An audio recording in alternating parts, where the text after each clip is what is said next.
حبل نجاتنا فتمسكي بعراه كي لا نغرقا. هذا كتاب الله أعذب منهل أنعم. دارنګ ډېری خبرې دي داسې نو احادیث مبارکه قرآن کریم کې الله فرمای اے محبوبا ته مې را لېږلې دې دپاره لتبین للناس چې ته به د دې قرآن تبین کې تبین یو بیان دی بیانول یو تبین دی نو تبین ایکسپلینیشن ته وایي ته به ایکسپلین کې نو پیغمبر علیه صلات وسلام چې قرآن کریم هغه ایکسپلین کوي خلکو ته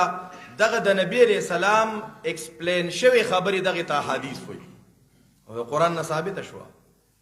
دا حدیث دا علقمه بن وقاص اللیسی دا تابعی دی او کبار تابعینو کې دی بلکې بعضې صحابه کرامو په جون چې کتابونه لیکلي شوي که نه هغې خو په صحابو کې هم د نوم ذکر کړی دی خو هغه خبره هغه ډېره مضبوطه نه ده غوره دا کبار تابعینو کې دی د عمر ابن خطاب رضی الله عنه نه خبره اورېدلې ده او عمر ابن خطاب چې دا خبره اورېده دا نبی علیہ السلام په منبر ناستو خبرې کوله عمر بن خطاب واورېده او هغه شانتې بیانوي عمر ابن خطاب رضی الله عنه دا د عشره مبشرو نم دی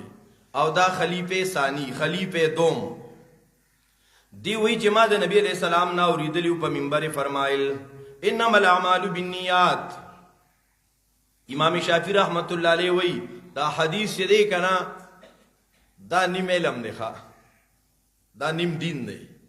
نیم علم دی څنګه ځکه د اعمالو تعلق دوه قسمه دی بعضې اعمال دای تعلق جوارحو سره دی او د بعضې اعمالو تعلق د زړه سره دی نو دې کې د زړه والا اعمال هغه ذکر کړي دي نو دا نیم علم نیم دین انما الاعمال بالنیات دا حدیث چې دلته ذکر شوی امام بخاری رحمت الله علیه په خپل صحیح کې دا حدیث اوځای ذکر کړی دی او کارتا او د امام بخاری رحمت الله علیه کمال دادی چې هغه دا حدیث اوځای ذکر کړی دی نو د دین او مسائل ثابت کړی دي ښا داسې اسې به سه تکرار نه لري کړی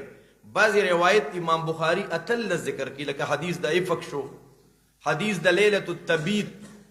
د عبد الله ابن عمر رضی الله عنهما صحیح بخاری کې هغه 14 کرته ذکر شوی دی اته 14 مسائل روباسي ښا نو انما الاعمال بالنیات یقینا دار مدار د عملونو پنیتونو سره دی عمل کې بنیت پکاري تدین کوم اعمال مراد دي ار یو عمل کې بنیت کې نا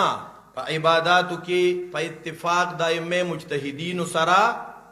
نیت دا لازمي دی عبادتو کې بنیت کې او دا نیت چې دی محترم او دا د زړه ارادې ته وي ښا لکه د موز د پارم نیت لازمي دی چې تا ته پته په دې نیت سره امتیاز راځي د عبادت مشروعه او غیر مشروعه نیت سره فرق راځي چې زه نفل شروع کوم که فرض شروع کوم ته به ولا نیتو کې چې زه خو فرض کوم د دې ټیمې کوم البته په خولې الفاظ ویلو بعضې فقهاو اجازت ورکړي خو لازمي نه دي که څوک دا سنت ګڼي که نه چې نیت مې د کړی و نیت به کوم او 2 رکعاته او دې وخت کې په دې محله کې او دې امام پسې او دې ځای کې د 2 رکعتونو او پلانکي امام پسې د دې الفاظو احادیثو کې څه ذکر نشته ولې ټول موږ په عربۍ کې دی یاره او نیت په پښتو کې دی بعضې فقهاو د توجه برابرولو دپاره نو که دکه پوري نو صحیح ده او که څوک بیا سنت ګڼي چې دا خو فرض هم د الفاظ ویل دي دا غټه مغالطه کې پروت دی انما الاعمال بالنیات بیا دلته